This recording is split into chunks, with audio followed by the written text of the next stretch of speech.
Welcome to the College of Arts and Humanities' first ever virtual convocation. My name is Nikki Everett, and I'm the college's Assistant Dean for Marketing and Communications. I have the honor of hosting today's event. Convocation is our annual gathering to mark the start of our academic year. We come together to welcome newcomers and returnees, to congratulate colleagues on their accomplishments and service, and to hear the Dean deliver her State of the College address. We will also leave time at the end for you to ask questions of the Dean. As you enjoy today's event, we invite you to take a moment to reflect on and acknowledge the Indigenous roots of the land that the University of Maryland and the Clarice Smith Performing Arts Center resides on today. It is home of the Piscataway tribe. We encourage you to use a resource like native-land.ca and learn more about the Indigenous roots of our land. Paige, our comments moderator, has provided a link to that website in the chat. A professor in the Harriet Tubman Department of Women, Gender, and Sexuality Studies and Dean of the college serving in her 10th year, it is my pleasure to introduce Dean Bonnie Thornton Dill. Good afternoon, and thank you for joining the 2021 RHU Convocation. I'm pleased to have this opportunity to celebrate the start of the new year with you. As I begin, I want to thank all of the people who've made today's program possible. Staff of the Clarice, the School of Music, and the amazing Convocation team in my office, especially my assistant, Shantae Ingram, and Assistant Dean Nikki Everett and her staff. So today, I'm in the Gildenhorn Recital Hall in the Clarice Smith Performing Arts Center. In this unsettling year, I wanted to come here, as I typically do for Convocation, even to an empty room, to convey the continuities, disruptions, and adaptations we're all living. The purpose of this event, in part, is to reaffirm and renew our community and our shared commitment to teaching, research, and service through the arts and humanities at Maryland. This year, it is more important than ever to acknowledge and highlight the value of our collective enterprise and to recognize the extraordinary commitment and persistence of the members of our community. Speaking of persistence and determination, I'd like to begin by welcoming our first-year students who, after a disappointing end to the senior year for many of them, after a disappointing end to their senior year of high school, they still resolved to pursue a dramatically transformed first year of college. We are extremely pleased that you are with us, and we are committed to helping you achieve your goals. The RHU 158 course you're currently taking is designed to give you a strong start and help you understand the campus and some of the various approaches of the arts and humanities to illuminating the human condition. Through discussions about critical social issues and exposure to the ways the values of anti-racism, equity, and justice pervade our teaching and learning, we seek to provide a foundation that will facilitate your efforts over the next few years to be world-wise and get world-ready. You are also participating in President Pine's new Terrapin Strong initiative, an onboarding program that focuses on engaging new Terps in meaningful discussions about the university's mission and values of inclusion and diversity. So, welcome. And if you look in the chat, you'll see that Paige has included information about how you can get your RHU t-shirt like the one the students are wearing in the photo. Though distance and technology have limited our ability this year for each unit head to introduce new faculty, our collective joy about your presence here is not diminished. In a search season that was abruptly halted with an unanticipated hiring freeze, we were thrilled to complete your appointments. Your presence on our campus affirms a future rich in the people, ideas, and promise that will sustain us through these tough days.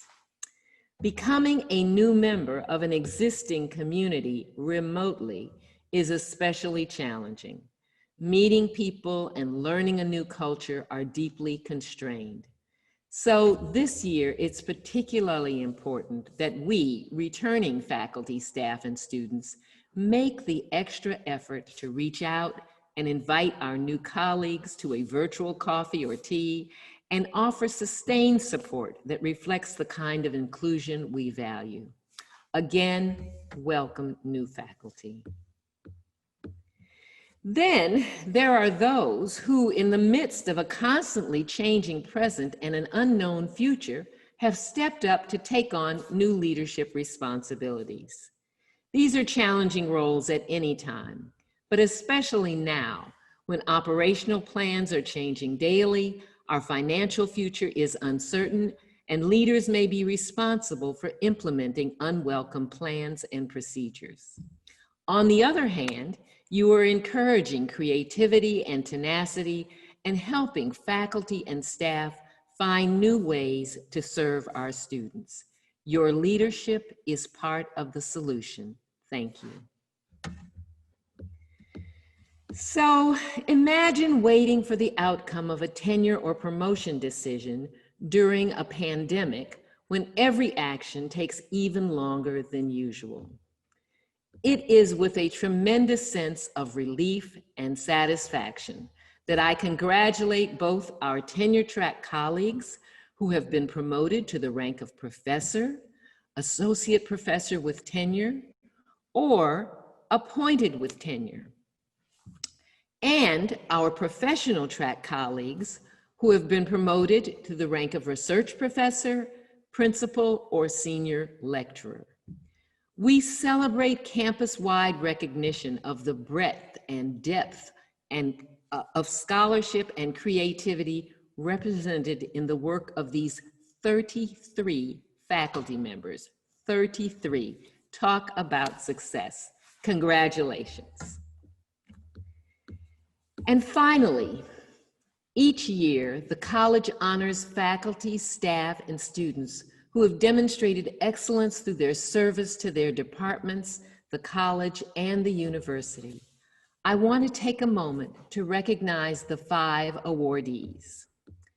Doctoral student Tyler Knowlton received the Graduate Student Service Award for his leadership and mentorship in the Department of Linguistics, specifically in helping organize interdisciplinary workshops and outreach activities that build the language science community at Maryland.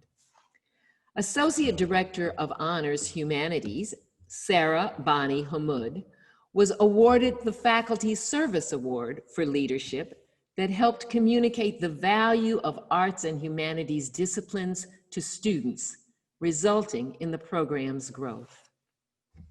Professor of History, Madeline Zilfi, received the Faculty Service Award for over 4 decades of service to the college and the university in leading efforts to build the Middle East Studies program here at Maryland and in the broader field.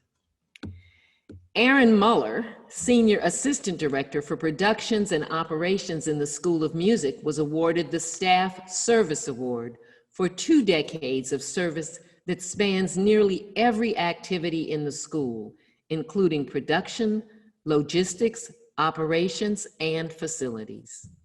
And last but not least, John Boone, Assistant Director of Academic Computing Services in the Dean's Office, was awarded the Staff Service Award for college-wide technological support that he provides to faculty and staff and has provided over the past 2 decades. Both John and Aaron have served as essential frontline, by their own choice, I might add, essential frontline workers, helping keep the school and the college operational throughout the COVID-19 pandemic. Thank you all for your dedicated service and deep commitment to excellence. Now, speaking of excellence, I have the honor of introducing Greg Miller, Director of the School of Music, who has worked with students to prepare a performance that demonstrates the talent and technological pivot that proudly represents this college. Thank you, Bonnie. On behalf of the School of Music, I am very proud to welcome to the virtual stage our own Thalia String Quartet. Members of the quartet are recipients of our prestigious graduate fellowship program in chamber music. As part of this fellowship, each member of the quartet receives intensive chamber music study, professional development, and performance opportunities. Given that the COVID-19 pandemic has canceled in-person music performances around the world, the Thalia String Quartet plans to focus on developing online educational initiatives, commissioning projects, and giving virtual performances, such as the one you are about to see. The members of the quartet include Christopher Whiteley and Kumiko Sakamoto on violins, Luis Bellerin on viola, and Titileo Ayangande on cello. Today, the Thalia String Quartet will be performing the 3rd movement from Joseph Haydn's String Quartet, Opus 20, number 4. Please enjoy.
Thank you to the members of the Thalia Quartet for that beautiful and moving performance. And it's just the miracles of technology that we're able to be in the same place at different times. Thank you. Well, it goes without saying that 2019-20 wasn't the year that any of us anticipated. Meeting this moment, building on our mission of excellence and inclusiveness in an unprecedented time of upheaval, has challenged us in ways we could not have imagined. In the fall of 2019, no one could have predicted we'd hold the university's first ever virtual commencement, sending the class of 2020 out into a virtual and uncertain working world.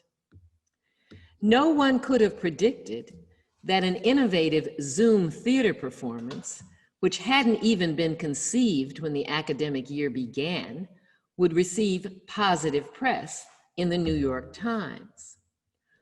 Or that in only 3 months between March and May, the percentage of campus faculty who had taught online would increase from 22 to over 90%, a transformative change. Related to that, our Hugh faculty couldn't say enough good things about the dedication and patience of the academic computing services staff in the dean's office, who worked tirelessly to help them make this difficult transition. So this is a shout out of deep appreciation to ACS.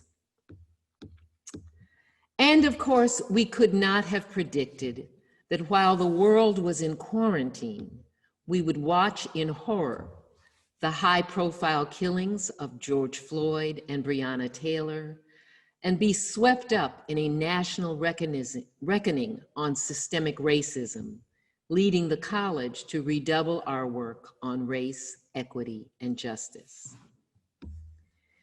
Through it all, we've seen that the need to express and understand human emotions in a time of crises has heightened the importance of the approaches of the arts and humanities. While the university was focused on keep teaching, keep learning, and keep working, Megan Pagada Wells in the Clarice came up with the idea of keep creating. And our marketing and communications team developed that idea into a web presence and an identity that affirms and promotes our Hugh.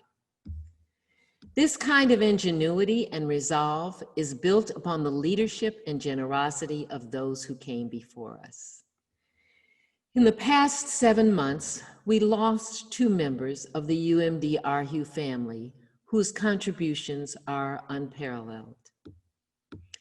Legendary artist and distinguished university professor David C. Driscoll, recognized worldwide for his scholarship and expertise in African American art, passed away at the age of 88 from complications of COVID-19. A giant in the art world, Driscoll transformed the field of African American art through his scholarship, artistic innovation, and through the teaching and mentoring of countless students. As chair of the Department of Art and Art History, he played an influential role in the hiring of African American art professors.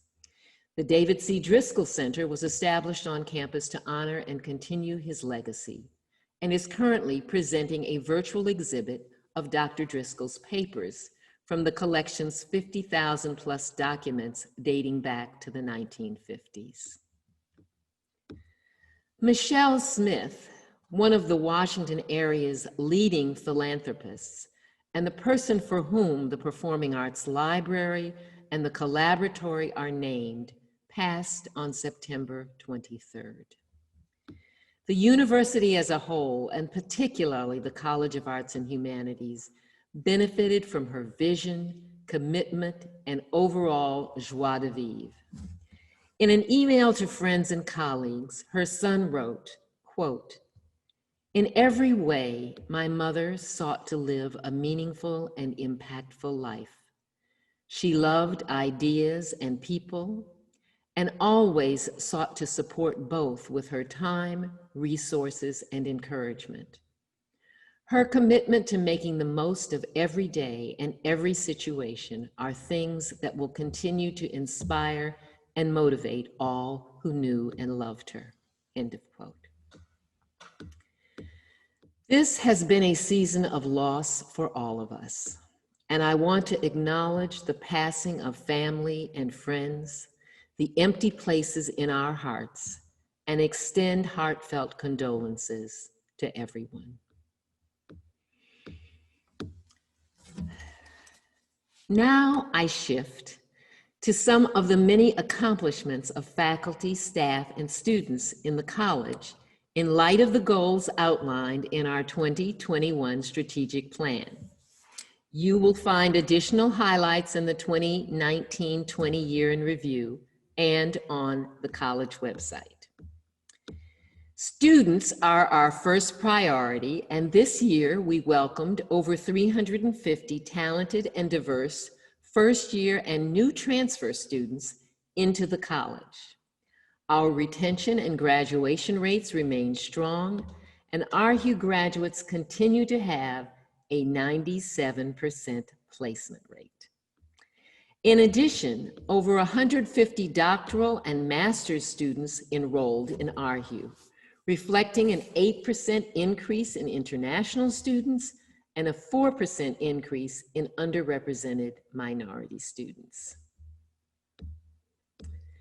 An article in the Baltimore Sun at the end of July featured the launch of our Curriculum Career Integration Initiative, Be World-Wise, Get World Ready, and fretted a bit about the timing of this initiative in the midst of a global pandemic. We countered that this is the perfect time for such an initiative. Our students' learning is adaptive to change, and we are preparing them to clearly articulate the skills, values, and knowledge that they bring to the workplace at a time when that ability will be most needed. An example is the new undergraduate major in immersive media design that combines the expertise of faculty in studio art, like Brandon Morse, with that of faculty in computer science. Working together, they provide an interdisciplinary curriculum that will prepare students to collaborate effectively and become leaders in the design, production, and technical advancement of augmented and virtual reality, as well as related emerging immersive media and design disciplines and technologies.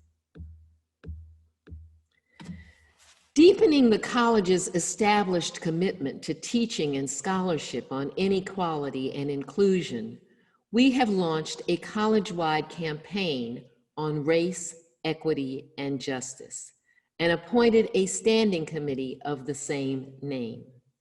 The committee is promoting anti-racist practices in the college's curriculum, scholarship, and community engagement activities. Through the year-long colloquium series that is acquainting audiences with faculty research and teaching expertise, through small grants to support faculty research addressing anti-racism, through teaching support teams that will offer services to help reduce implicit bias and unacknowledged forms of racism in the classroom, and listings of pertinent courses and resources for equitable and inclusive research. Our second strategic goal of supporting a world-class faculty faced unprecedented obstacles with the closing of many research and performance spaces. Yet, in the face of these and other barriers, RHU faculty have continued to produce outstanding scholarship, achieve important recognitions, and apply their talents and abilities to address a range of questions, including those related to issues of race, equity, and social justice. For example, American Studies professor Mary Corbin Sees, who won a prize for her co-edited collection on planned communities, has extended that knowledge and insight into a new unique university-community partnership with the Lakeland Community Heritage Project, built around the cultural history and artifacts of the historically African-American community located in College Park. This equitable partnership between the Maryland Institute for Technology in the Humanities, MITH, the Department of American Studies, and the Lakeland Community Heritage Project won a $100,000 National Endowment for the Humanities grant to help Lakeland better document, preserve, and share its cultural heritage. The project aims to be a model for other small community-led cultural heritage groups and universities seeking to develop meaningful and impactful engagement with local communities.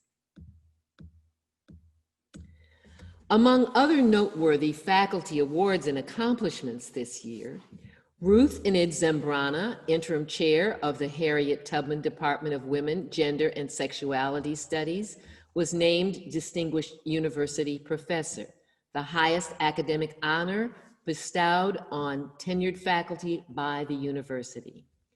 Professor of Communication, Zhao Li Nan, and Professor of Latin American Literature and Culture, Saul Sosnowski, have been named Distinguished Scholar Teachers, a program that honors a small number of faculty each year who have demonstrated notable success in scholarship and teaching.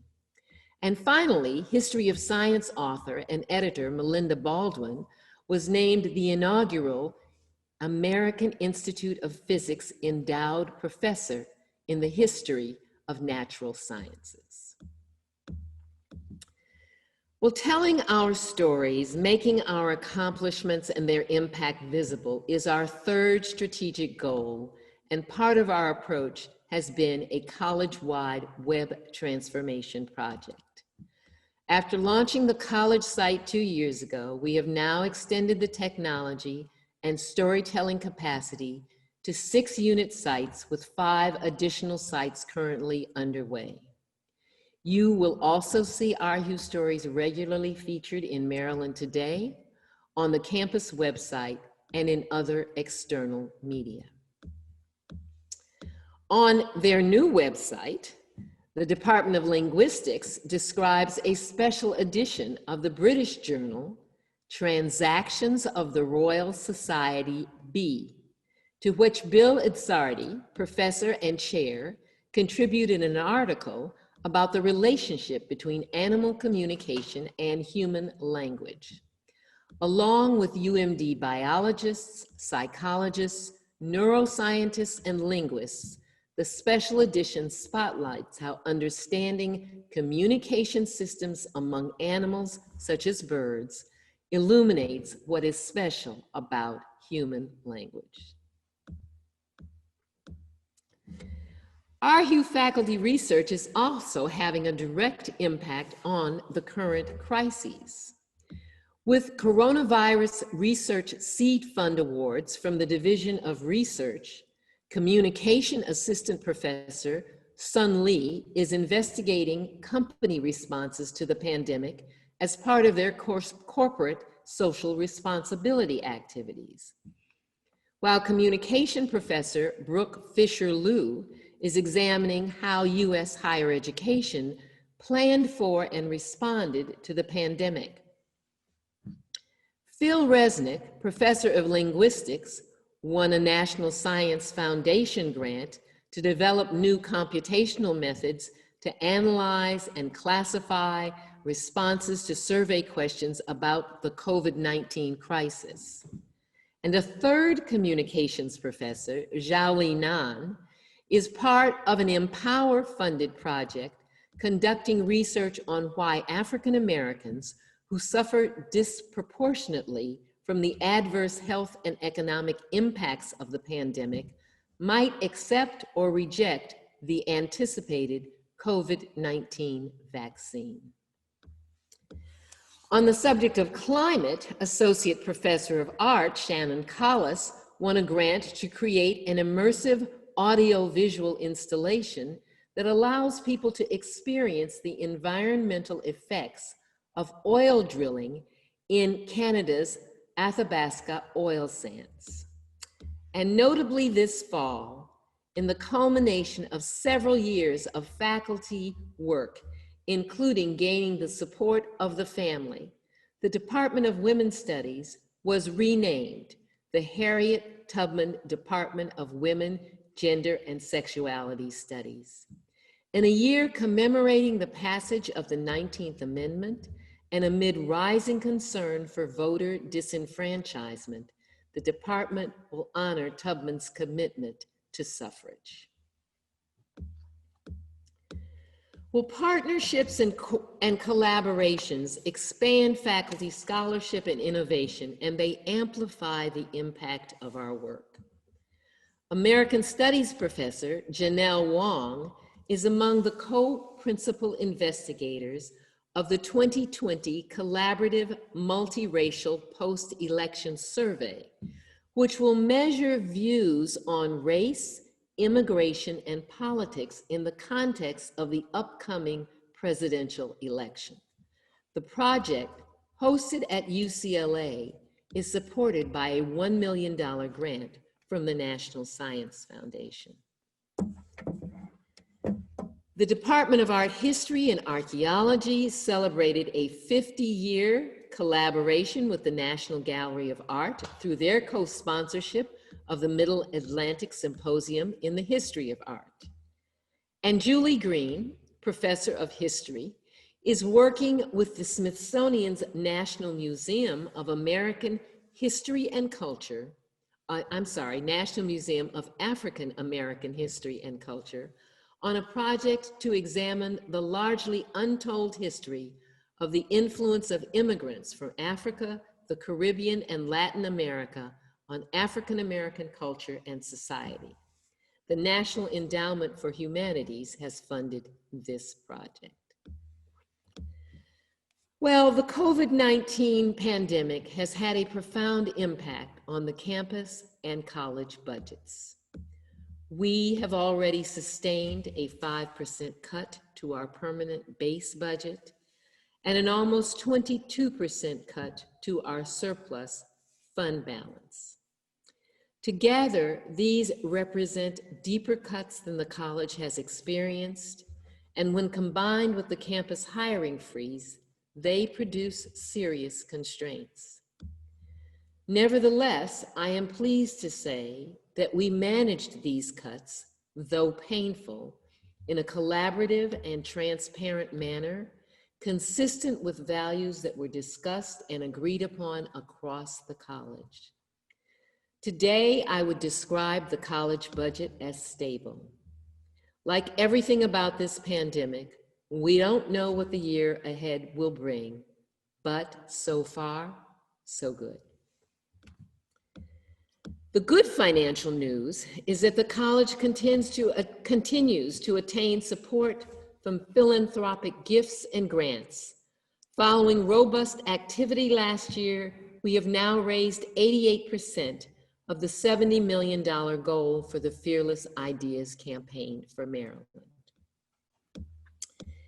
In conclusion, those of you on the recent RHU Town Hall with President Pines may remember his reading from an essay by the writer Arundhati Roy, in which she says the pandemic is a portal.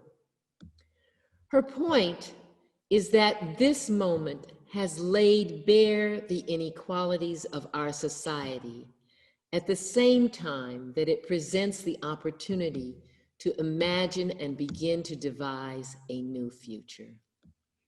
She challenges us to go through this portal, leaving the ugliness of the past behind and carrying forward a readiness to imagine a new and better world. If we, artists and humanists, enter this portal with nothing but our knowledge, habits of mind, and understanding of human expression, we will be essential creators of a meaningful and life-affirming future. At this time, in this country, one of the ways we create that future is to vote. Voting is one step towards designing the world we want to live in. So please take that step. Again, thank you for joining me today. The end.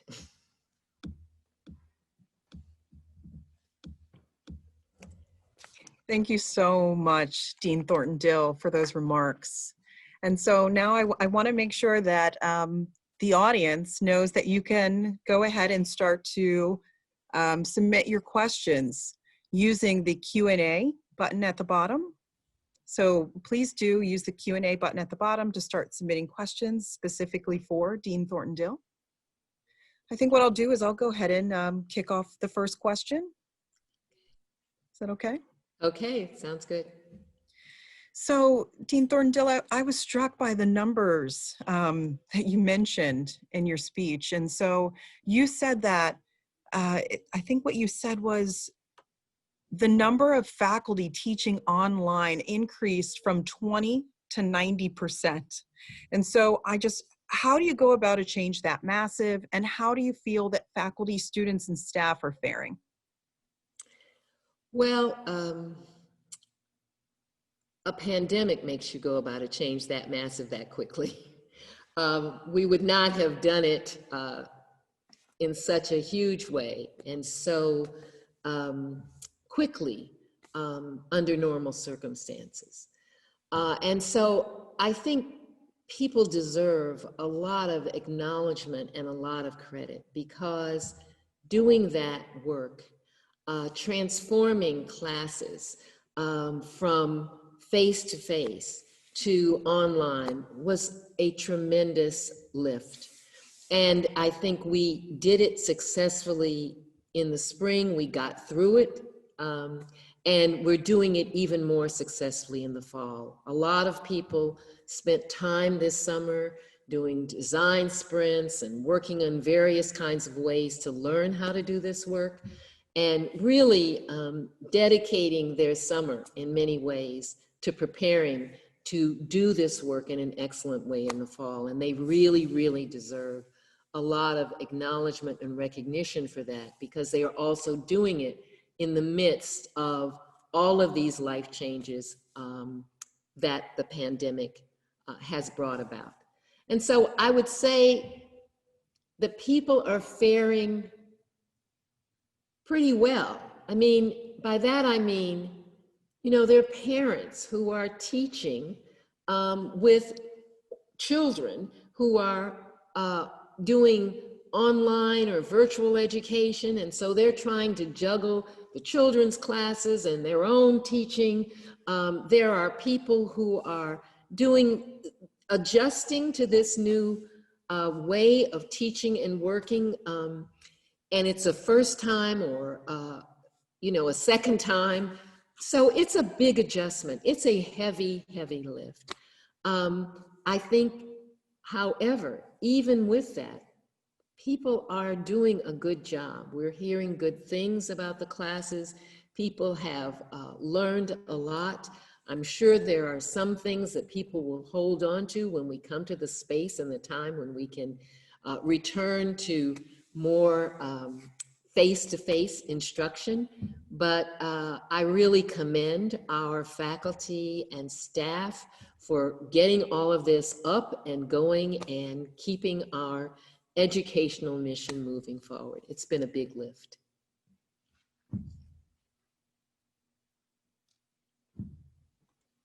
Thank you for that. Looks like I'm just waiting for some more questions to come in. Okay. So we want to continue to encourage those out there in the audience, the virtual audience, to ask questions. This is your time with the Dean. And I'm sure there was just a lot to celebrate. We just heard a lot about the achievements of faculty. And I'm sure that there are questions about some of the other pieces that you spoke about. So let me just go ahead and ask another question. And you know, I oversee the marketing and communications team, and we're reading the headlines all the time. And so some of the headlines over the past decade say that this discipline in the arts, the disciplines in the arts and humanities are in crisis, yet they've been resilient over time. Why do you think that is? Well, you know, I think these things ebb and flow with what is happening in the world. Certainly, computer science is kind of on the rise in many ways at this point in time. We have a lot of interest in that.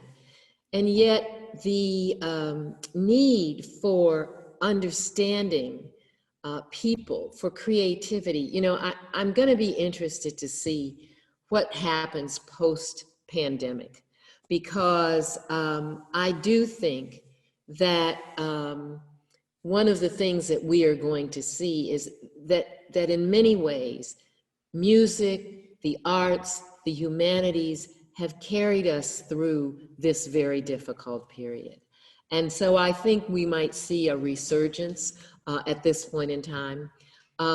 So the resilience, the ebb and flow, the ways in which people think the tools that people think they need in order to survive economically, and then the tools that they need to survive emotionally and in community are become even more apparent in a time like this.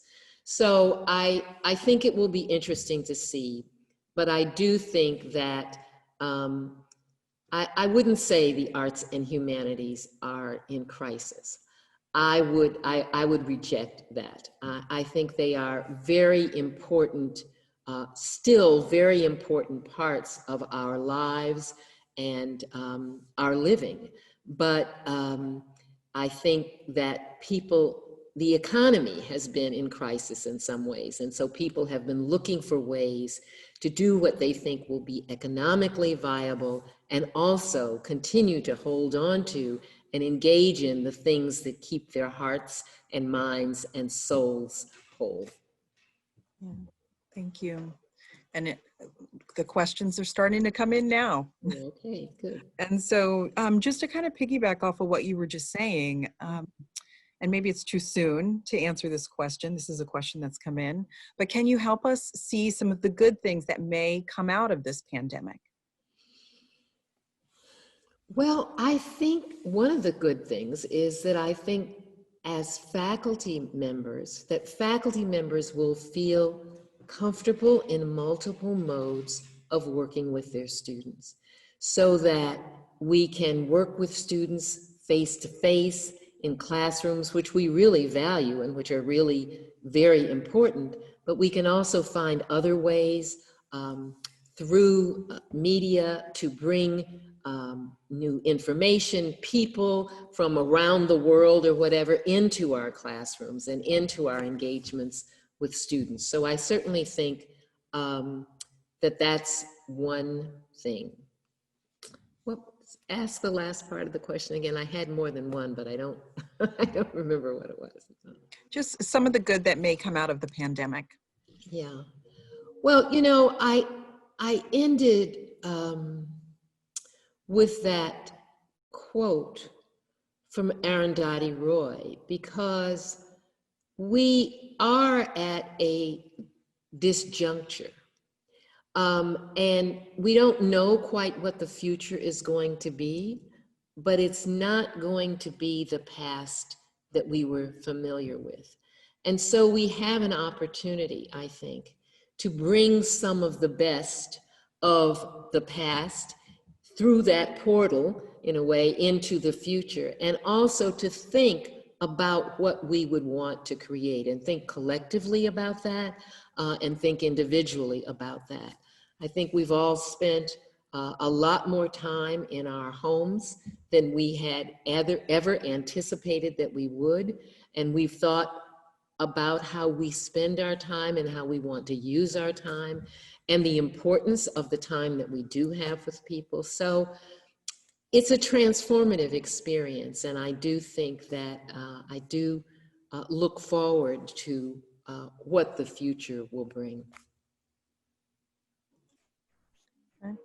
And speaking of the future, there are a lot of questions still around, how ArcU is planning and preparing for the upcoming spring semester, especially with the recent announcements that came out from Provost Marianne Rankin. So how is ArcU planning for the spring? Well, I'm not sure which specific announcements you're referring to, but the spring will be much like this fall has been. It will be largely online with, I think their estimate is about 25% face-to-face, in person, in one way or another. So it will be similar to the fall. I think some people may feel more ready to come on to campus and teach, come on to campus and study, and some may not. And I do think that kind of the carryover from the fall to the spring in terms of virtual learning, we'll see how students will respond to that, if they will want to continue to do that. We're hopeful that they will, but that remains to be seen. And let's see here. And what support can the college offer for employees working and teaching from home with young children? Well, I do know that there have been, I think the president on some town hall recently, I've kind of lost track of the many various virtual engagements that we've had, talked about both that they're looking at a variety of kinds of things. I have not been part of those discussions. I don't know the details. They are looking at ways to provide childcare, either in facilities near or on campus, in homes. They're even looking at that. So I think, and also for those with older children, with school-age children or kindergarten or whatever, I don't know how the schools will begin to roll out opportunities for children. So, we're all very much in flux and trying to figure out ways, because we know it's very challenging to try to even teach online with a preschooler. And without some kind of help and assistance. So I think there is attention being given to that. I haven't been involved in those conversations, but certainly that is something that we will need to work harder to figure out how to address. Yeah, thank you for that. So let's see, here's a question from a student. And so do you have any advice for first years who might be struggling to work their way through a time like this and just challenge starting their college career in this, very challenging pandemic? Yeah. So it's for a first year student. Yeah. Well, first, I just want to say that we're really glad that you're here. And it's hard to communicate those emotions or feelings through this screen in a way, but we are glad that you're here, and we do want to provide the help and support that we can. Our counseling office is here to help you, and I know Student Affairs has been trying to put together some activities and experiences virtually. I know that's a lot less than you would like. I know that finding a couple of people that you can partner with, that are observing the protocols, you've been tested, and this is your little crew, and you stick together and observe safe behaviors, can be some support. And then, just to know, although it's hard when you're in the middle of it, I get that, but just to know that this will not last forever. It feels like forever to all of us, I think, at many points in time, but that it really will not, and that you will come out of this with some knowledge about yourself, some skills, some coping strategies that will make you stronger as we move forward in the future. You know, we're all hopeful. We had hoped that we would not be remote in the spring, but we certainly will be for the beginning of the spring. We are hopeful that there will be vaccines or some kinds of approaches that will help address this issue, but we know it will come back gradually. I would say, you know, call the counseling office, talk to somebody there, talk to advisors, talk to faculty. We all are here. We want to help and support you. And I know there will be times when it will feel like, oh my gosh, this is just not ending and I cannot stand it. That's reach out. Don't wait till you get to that point, but reach out to us. We're here to try to shore you up, and to let you know that we're all going through this in one way or another. This has been a difficult time for all of us, but we will get to the other side. I firmly believe that. Any word on when we may be able to visit the UMD libraries again? So a faculty research question around the ability to use the libraries. Yeah. I haven't heard anything new lately. The libraries are in, I think, what's called phase 2, where you can order things and pick things up and take them home. But going into the facility, I don't know when we'll get to that point. I don't know.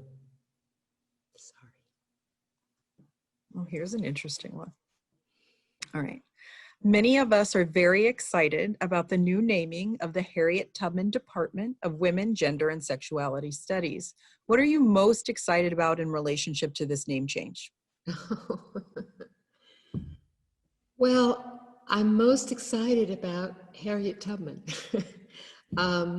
about everything that she stood for, everything that she represented, and about being able to claim that identity, to be able to work with her family and heirs who the department has talked with, and on projects that really address issues of equality, issues of race, issues of gender.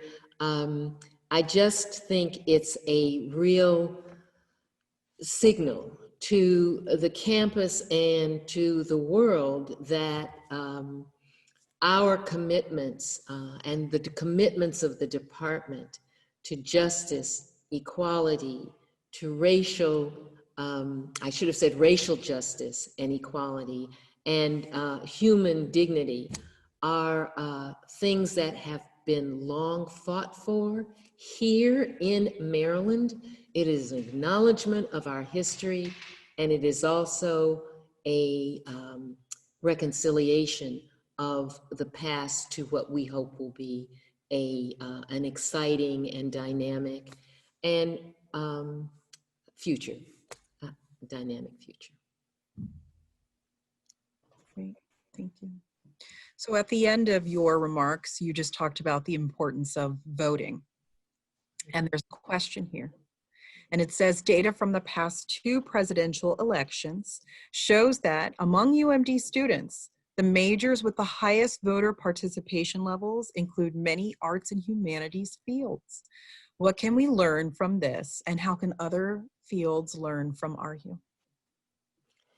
Yes, that's true, and that is something we should be very proud of. And I think it's because we grapple with human issues, with human needs, with human creativity, with all of those things that are important in terms of a society's progress. We look at history.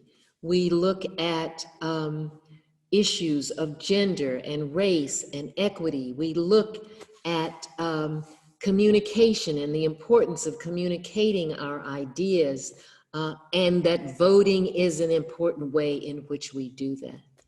So I think that we have a message in the humanities and the arts that is a message really for the campus as a whole, and that is that people matter. People's lives matter, their actions matter, and the ways in which we use our vote is a way in which we demonstrate both the ways in which people matter and the impact of people's thinking and actions and ideas on the future. We are not passive recipients of things that come by us. We make our future, and that's the message I think we need to share even more widely. Thanks. Lots of questions. I've been just taking a look at what's been coming in, and lots of questions about the budget. Oh.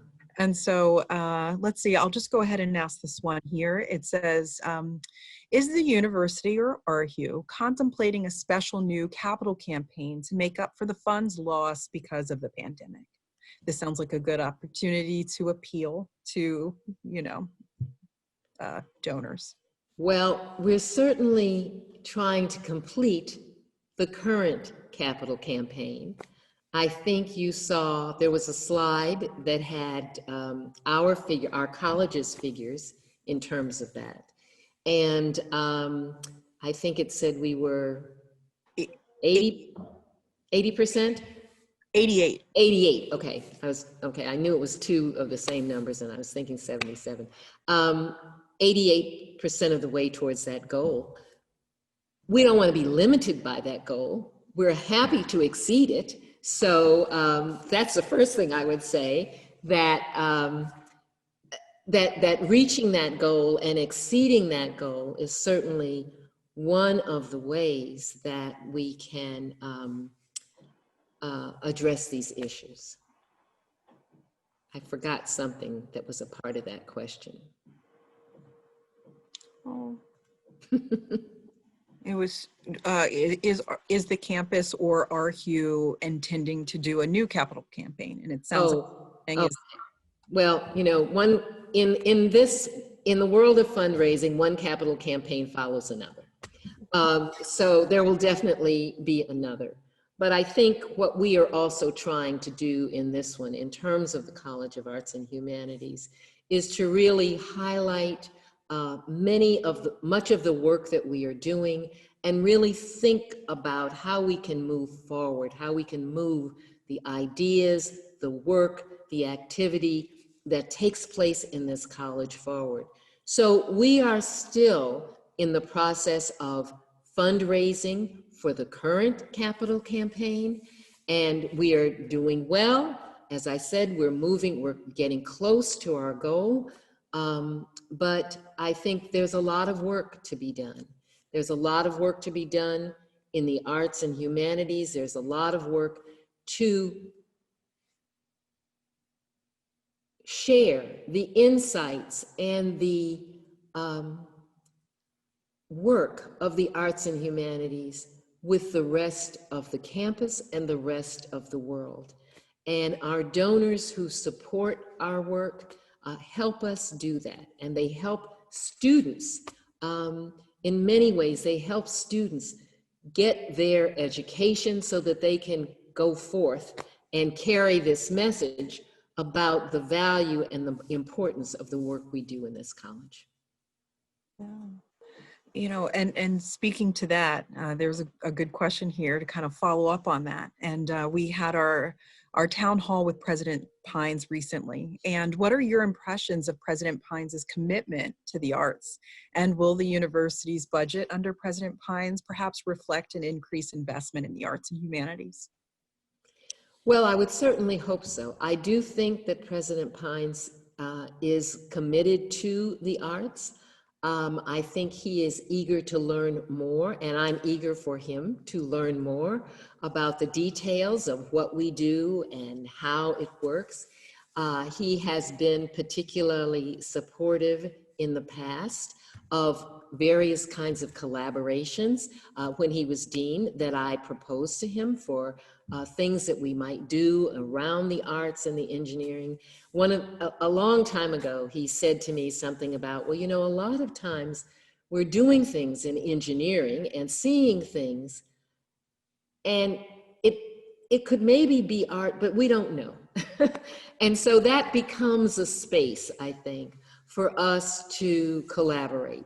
But as he said, you know, he was the engineering dean, but he is the president of the entire university. And he's certainly making an effort to get to know who we are and what we do. And we will continue to put those opportunities before him. Yeah. Thank you. Well, I think we have time for one more question, and I think this is probably a good one to end with, especially during these times. So the person here says, thank you for your leadership. And in these challenging times, how do you prioritize self-care and wellness as a campus and community leader? And how would you suggest students, staff, and faculty do the same? Wow. Well, I think first, self-care is really important. You can't give anything to anybody if you have nothing to kind of give for yourself. And so making time, stepping away, spending time with friends and family, doing the things that renew you, whether it's exercise or music or dance or card game, whatever it is, making time for those things and making them a priority in your life. And just, I think at times you just have to turn it off. You cannot be in this and on this 24/7. It wears you out. And the most important thing, I think, is to be able to find those sources of renewal for you personally that allow you to kind of come back refreshed again another day. And it isn't always easy. I recognize that. But I try to do that in a way. I'm a sleeper. I mean, I sleep. I'm not someone, it's not to say that there are not some things that keep me up at night, but a lot of times when I have an issue or a problem, I will sleep on it and then wake up with a new perspective. Now that's what works for me. That does not work for everybody else. But I just encourage you to find those things that work for you and use them to help you through this period. And the other thing is that we have one another, and we need to draw on and the strength that we can share with each other to help us move forward. I certainly gain a lot of strength and just energy from the hard work and the commitment and the dedication of the people in this college, of the staff, of the faculty, of the students who are facing different kinds of challenges and continuing to put one foot in front of the other. That inspires and encourages me, and I hope it will inspire and encourage you. Thank you. Yeah, thank you for those wise words. I appreciate it. I'm sure we could all use some of that. So that concludes our first virtual convocation. I want to thank all of the attendees for joining us, and this video will be available online very soon. So please do continue to come to the ARHI website to find information that's happening in the college. Thank you. Thank you.